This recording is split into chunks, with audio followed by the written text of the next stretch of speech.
Khesari fan की आवश्यक सूचना। खेसारी लाल यादव जो है पावर स्टार पवन सिंह के बर्थडे पार्टी में नहीं जा रहे थे पोस्टपोन भी है, क्योंकि पावर स्टार पवन सिंह के बर्थडे में खेसारी लाल यादव को गाजन इन्विटेशन आया है कि नहीं आए हैं, तो खेसारी लाल यादव इन्विटेशन से नहीं जाएंगे। और पावर स्टार पवन सिंह अगर फ़ोन करे उनको तो अभी खेसारी लाल यादव व्यक्ति हैं जो कि जाएंगे, नहीं तो आलतू चमचा वमचा के चक्कर और आपके मैनेजर के इन्विटेशन से आपके ट्रेंडिंग स्टार खेसारी लाल यादव जो है वो नहीं जा पाएंगे।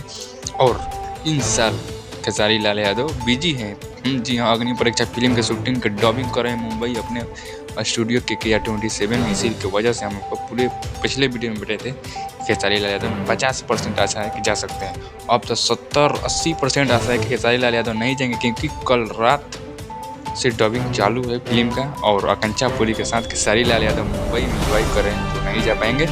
और ये पूरा अपडेट टाइम पोस्टपोन दिया। खेसारी लाल यादव आपके बर्थडे में नहीं आ रहे हैं। अगर आप रिक्वेस्ट किए होंगे, अगर आप बुलाए होंगे पर्सनल, तो खेसारी लाल यादव 10% और 12% आशा है कि खेसारी लाल यादव आ सकते हैं अपने बर्थडे में लखनऊ। लेकिन 90% आशा है कि खेसारी लाल यादव नहीं आएंगे। टाइम पोस्टपोन दिया।